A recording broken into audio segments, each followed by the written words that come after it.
Täna oleme tulnud Piive maanteele filmima 2009. aasta 700 BMW, tuntud ka kui F01. F02 oli meil pikendatud kirjaga, aga see isend, seda ei ole. Ta kaalub ligi 2200 kilogrammi ning ja tal on peaaegu sama palju jõudu kui M5. Samas BMW on alati oma numbritega tagasihoidlik, kes teab, võib-olla sellel isendil täiesti on see olemas. Sellest autost teeb üks asi erilise. Tal on Masonry bodykit, tagumine stange, küljakarbid ja esimene stange. Ühe stange hind, näiteks esistange, kui sa sõidad selle puruks, siis see on tellimuse peale, aega võtab kuskil 3 kuud ja hinnaks on müstiliselt 7500 eurot. Aga 7 on nagu 7 ikka. Kes mind on jälginud, teavad, et mulle enamasti meeldivad BMW-d. Ja põhjus, miks mulle BMW meeldib, on nende sõiduomadused. Ja sellel 7 neid ei ole. Seega tekib mul küsimus, kelle jaoks siis see auto on. Hiljuti ma proovisin Rolandi G12 ja see auto jättis mind tuimaks. Suurimad põhjused, miks ta tuimaks jättis, sest on hübriid. Seest on kõik täiesti fantastilised. Seal on kohe kindlasti rohkem luksust kui sellele F1. Aga põhjus, miks teda osta, on see samune mootor. 6-liitrine V12 404 kilovatti. Ja see on muidugi BMW enda tagasihoidlike numbrite järgi. Me sõitsime selle autoga ja arutasime seda, et ei ole väga ökonoomne. Talvel näiteks on ta keskmine 27 ja praegult siin suvel vaadates on ta 22. Ja olgem ausad, kes iganes selle auto ostab, ega teda väga ei huvitagi see kütuse kulu. Miks peaks? Kui sa endale juba suudad osta 7 BEM-i, siis sind ei peaks huvitama sellised asjad. Ma ei hakka nagu rääkima, mis sellel autol varustusena on ja milline ta uuena on ja nii edasi, sellepärast see ei ole selle asja point.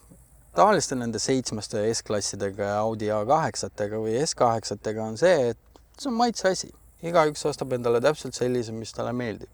See, kas üks on parem või ei ole parem, see on igaühe enda kogemus. Näiteks, kui ma rääkisin Rolandiga nendest, siis Roland ütles, et päris paljud on öelnud, et tegelikult G12 on tunduvalt mugavam kui selle ajastu S-klass. Kas see nii on? Ma olen väga veendunud, et päris mitmed Mersu-fännid hakkavad siin vastu vaidlema. Aga millega see auto siis silma on jäänud? Kui ma Rolandi G12-ga sõitsin, siis mulle hullult meeldis seal igasugused viled, igasugused tupud, igasugused masseerimisasjad ja kõik sellised asjad. Aga need on vajalikud siis, kui, ma ei tea, sa oled mingi fancy tegevdirektor. Sest 7 BEM ju peaks olema niinimetatud staatuse näitaja. Kuigi tänapäeval enam see 7 tõenäoliselt mitte midagi ei ole. Seega, milleks endale osta pruugitud 7? See ei ole midagi erilist. Ta seest on täpselt nagu 5 BEM, täpselt nagu F10. Kui sa F10-st istud sisse, siis sa pettud. Minu esimene emotsioon selles autos oli, kui ma istusin sisse, ma pettusin. Aga miks ma siis seda autot üldse filmin? See on seal kapoti all. V12, 6-liitrine, 404 kilovat ja see, kuidas ta liigutab seda 2200 kilo, see on klass juba oma ette, sest ta ei jää alla M5-le, peaaegu üldse. Asi, mis mind muidugi häirib selle juures, et ta on nii vaikne. Väljast ta teeb, natukene teeb häält. Aga kui me paneme akna kinni, siis väga midagi kuulda ei ole siin. Kohin. Kliimakohin. Siis paneme spordi sisse, võtame kõik veo ja kontrollid maha. Käik, sport ja tuld.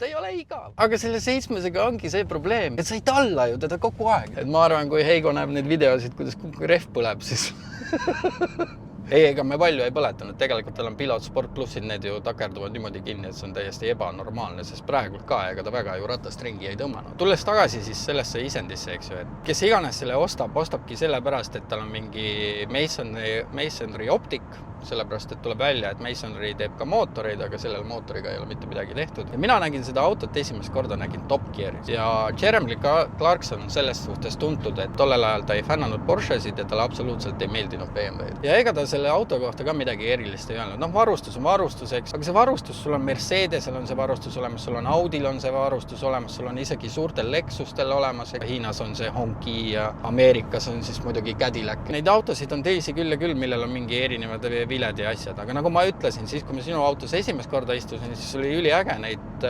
vilesid näppida. Kui oli juba selle autoga rohkem sõitnud ja kui sina olid selle auto roolis ja mina istusin taga, siis sa lihtsalt istud, no. Ja ongi see, et sa paned massaaži funktsiooni sisse ja tahad, et sul oleks istmed oleks ventileeritud. Ongi kõik, sa lihtsalt tahad tunda seda sõidumugavust, seega nagu päeva lõpuks, kas need viled nii suurt nagu rolli mängivad. Ja selle auto puhul mulle tegelikult meeldibki, et okei, et ta seest näeb välja täpselt nagu 5. BMW, aga ta on tunduvalt vaiksem kui 5. BMW. Aga ta on igav. Ja näiteks G12, mis sul on maantee pealt kuidagi tunduvalt sujuvam ja pehmem ja selline ujuvna. Samas jälle selle autoga, kui sa tahad möödasõitu teha, siis see nagu väga mingisugune probleem ei ole. Let's go, bitches! Meil on nüüd meil on võib-olla 160 sees, aga sa ei tunne, et sul oleks 160 sees. Mõnes mõttes see on nagu üliäge, et see 7 sööb kõik ära, ta sööb ära kiiruse, ta sööb ära kõik augud, eks ju, ta sööb ära kõik su pööramised, kõik sellised asjad, aga samas nagu ta võtab ära kõik selle nagu, sa ostad selle auto, selle mootori pärast, sa ostad selle pärast, kuidas ta tõmbab ja läheb edasi ja liigub ja sa ei tunne mitte midagi. Pane endale 3 kondoomi korraga peale ja lähed. Seega, miks endale keegi peaks ostma kasutatud F1, F2, kui seda mootorit ei oleks? Sest selle raha eest 22 000.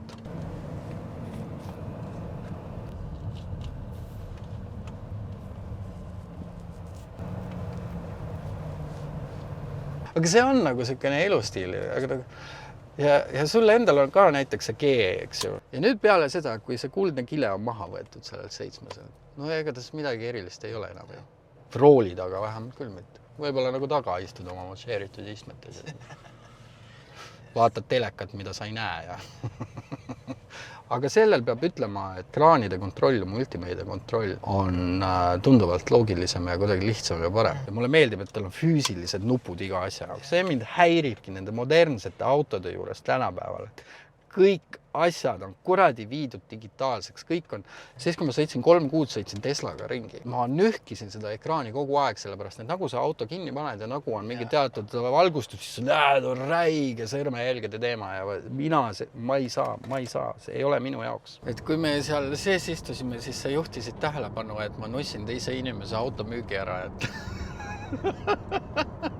midagi erilist ei ole, seest on nagu 5 BMW, eks. On asju, mis mulle tegelikult meeldib. Näiteks need uksed hinged, need on amortidega. Et uks jääb täpselt sellesse asendisse, kuhu sa selle paned. Nii peabki olema, ma ei saa aru, miks kõik autod ei ole niimoodi. Ta ei ole nagu halb auto. Tegelikult see, et kui palju ta seda kiirendust ära sööb, sõltub väga sellest, et millises asendis su iste on. Veider, mis me ka märkasime turvalisuse poole pealt, on see, et kui meil läks natukene külg ette, autojuhi turvavööd tõmbab ennast tagasi pingule rohkem vastu istet, aga kõrvalistujad mitte. Mis tundub olevat nende 7 trenn, et see nagu kõrvalistuja väga nagu ei loe. Kas on mõeldud juhi peale või siis on mõeldud sellele, kes taga istub.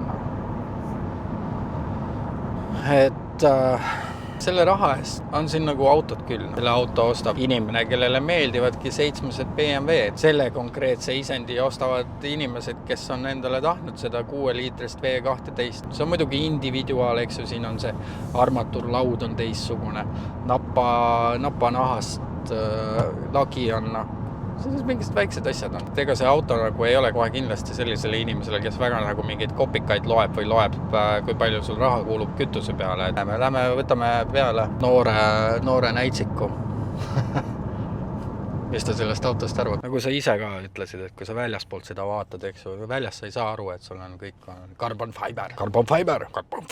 Ütleme niimoodi suht nukker on, kui sul on M5 ja sul tuleb kõrvale selline auto ja kuradi maha ei jää. Aga mina olen näiteks seda autot kõikidele oma tuttavalt reklaaminud ja nagu ma ütlesin, ma tahaks ise seda autot omada. Kodus ei olnud nõus, sest see kütuse kulu on niivõrd suur. Ma olen kõigile öelnud, osta endale masonry stanged ja väljad ja saa auto kauba peale.